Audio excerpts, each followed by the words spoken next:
பிள்ளைகளே, இயேசு கிறிஸ்து நாமத்தினாலே உங்களை வாழ்த்தி வரவேற்கிறேன். ஒவ்வொரு நாளும் இந்த வீடியோ மூலிமா உங்களை காண்பதில் மிகுந்த மகிழ்ச்சி அடைகிறேன். இந்த நாளில் ஒரு வேத வார்த்தையை உங்களோடு பகிர்ந்து கொள்ள ஆசைப்படுகிறேன். ஆதியாகமம் 28ஆம் அதிகாரம் 3ஆம் வசனம் சொல்லப்படுகிறது. சர்வ வல்லமை உள்ள தேவன் உன்னை ஆசீர்வதித்து நீ பல கூட்டமாகும்படி உன்னை பலுகவும் பெருகவும் பண்ணி. பாருங்கள், எப்படி இருக்க போகிறான்? உங்களை ஆசீர்வதிக்க போகிறாராம். 2025 சொல்கிறார் ஆண்டவர். எப்படி இருக்கிறாங்கன்னா, சர்வ வல்லமையுள்ள தேவன் தான் அவங்கள பார்த்து சொல்கிறார். சாதாரண மனுஷன் இல்லை. மனுஷன் சொல்லலாம், நீ நல்லா இருப்பப்பா, அவனை ஆசீர்வதிக்க போகிறமான்னு. ஆண்டவர் உங்களை பார்த்து, இந்த வீடியோ பார்த்துக்கிற உங்களை பார்த்து, அன்பு சகோதரனே சகோதரியே, ஆண்டவர் உங்களை பார்த்து சொல்கிற வார்த்தை, சர்வ வல்லமையுள்ள தேவன் உன்னை ஆசீர்வதித்து, இந்த வீடியோவை பார்த்துக்கிற உங்களை ஆசீர்வதித்து என்ன பண்ணுவார்? பல கூட்டமாகும்படி, பல கூட்டமாகணும்.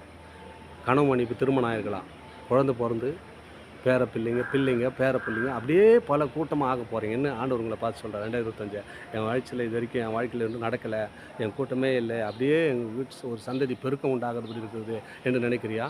ஆண்டவர் உங்களை பார்த்து பல கூட்டமாக்கி எப்படி சொல்கிற போகிறான்? பல கூட்டமாக்க போகிறாராம். உன்னை பலுகவும் பெருகவும் பண்ண போகிறாராம். பலிக்கு பெருகுனா அநேக ஆசீர்வாதத்துக்குள்ளே பலுக்கு பெருக போகிறான். எது ஆசீர்வாதங்களாக இருக்கலாம், எத்தனையோ குறைபாடுகள் இருக்கலாம், எல்லா காரியத்திலையும் உன்னை பலிக்கு பெருக அவர் உதவி செய்ய போகிறாராம். தொடர்ந்து இந்த வீடியோவை பாருங்கள், கர்த்தருடைய ஆசீர்வாதத்தை பெற்றுக்கொள்ளுங்கள். அவர் சொல்கிறார், சர்வ வல்லமையுள்ள தேவன் தான் உங்களோடு பேசி கொண்டிருக்கிறார். நான் இல்லைங்க, வார்த்தை உங்களோடு வருகிறது. அந்த வார்த்தை வல்லமையுள்ள வார்த்தை, அது ஜீவனுள்ள வார்த்தை, உங்கள் வாழ்க்கை பிரகாசம் உள்ள வார்த்தை இப்பொழுது உங்களோடு புறப்பட்டு வருகிறது. அந்த வார்த்தை தான் சர்வ வல்லமையுள்ள தேவன் உன்னை ஆசீர்வதிக்கும்படியாய், உன்னை ஆசீர்வதிக்கும்படியாய், நீ பல கூட்டமாகும்படியாய், உன்னை பலுகி பெருகும்படியாய் இந்த வார்த்தை வந்து கொண்டிருக்கிறது. தொடர்ந்து இந்த வீடியோ பார்த்து பலுகி பெருகி கர்த்தருடைய ஆசீர்வாதத்தை பெற்றுக்கொடு, அன்போடு வாழுங்க. ஆமேன். God plus.